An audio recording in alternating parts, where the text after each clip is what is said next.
for another chapter of rule under the current government following Sunday's general election. Official results aren't due till mid-August, but the ruling Cambodian People's Party has already claimed a landslide victory. CPP says it's won all 125 parliamentary seats, but critics have called the polls a sham, with allegations of government interference and intimidation. Now, for more on this, we're joined by Dr. Sophal. He's an associate professor at Occidental College in the U.S. state of Virginia. Thanks so much for joining us this evening. Firstly, official results are due in mid-August, but the ruling CPP has already claimed a landslide win. How do they come to make such a claim? Well, I think they've just done their preliminary counts and decided that based on the percentage won in the popular vote across different provinces, using the formula that is applied for allocation of seats, that this has resulted in all 125 National Assembly seats going to them. So, Dr. Yeo, why have the polls then been dogged by controversy? You know, after all, there were, as we see, a number of opposition parties in the race, and, you know, in fact, voter turnout was very good. It was at 82%. Well, there was not the main opposition party. It was dissolved last year in November 2017 by order of the Supreme Court, but really through action of the Prime Minister and his ruling party. And that party, the Cambodian National Rescue Party, had won nearly half the vote in 2013, and in commune elections of 2017, again, did almost as well. And so it's really strange that in a competition, the main contender would be put out of commission. Well, it's not just the opposition that has sort of raised criticism. Several countries and rights groups have also questioned the legitimacy of the polls. Do you think it'll be a cause for concern for Prime Minister Hun Sen and his party? Well, I think that he's pretty much set on having Chinese support for everything he does. But once sanctions begin to take effect, this might cause some second guessing about whether it was all worth it, frankly, with this outrageous outcome for many Cambodians, literally no representation from any other party in the National Assembly. This will surely cause even more countries to come to Cambodia's aid in terms of rescuing or resuscitating its democracy, which is essentially dead at this point. Okay, well, speaking of Hun Sen, you know, he's already ruled Cambodia for 33 years. He's now poised to extend that.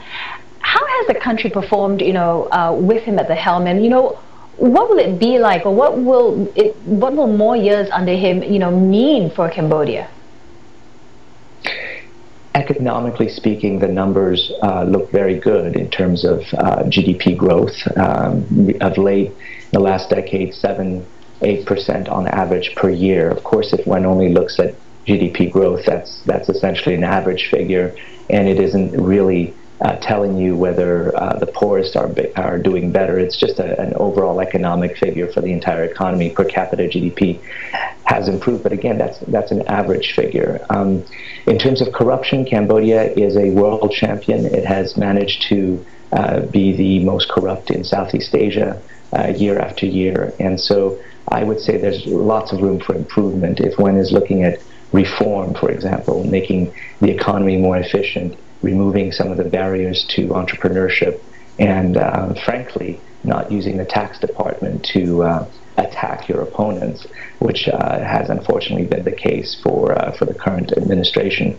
But economically, I think it's done well if one looks only at performance legitimacy in that sense.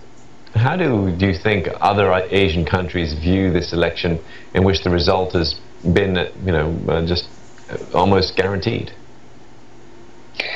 Well, I'm afraid that it would be a very strong contrast to Malaysia's experience, where at least there was a competitive component and a surprise victory, right? So for a lot of Asian leaders out there who are looking or aspiring to increase the level of authoritarianism in their country, Cambodia is a test case for how to do it in a way that seems not to get the attention of a lot of Western countries, at least in the process of doing it.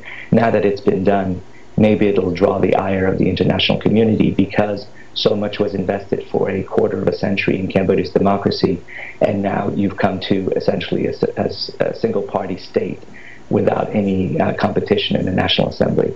So other countries may look at this with inspiration to further their strongman down the road, but I hope that it doesn't present that, frankly, because people need representation for all voices in their country.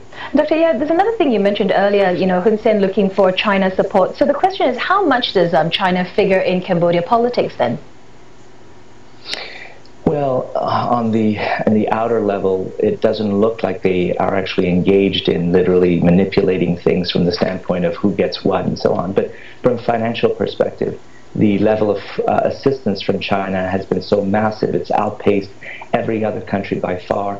My calculations are that at an estimated $4.3 billion in debt to China, this represents more than half of Cambodia's total debt levels, and therefore, and at that is already about 20% of Cambodia's GDP. So it means that you owe one country a lot, and if you put all your eggs in one basket, you're going to be very dependent on that basket not falling, as well as making sure that you don't lose China as a partner, following perhaps the Chinese model of governance in terms of surveillance, in terms of single-party rule, in terms of not allowing essentially other voices.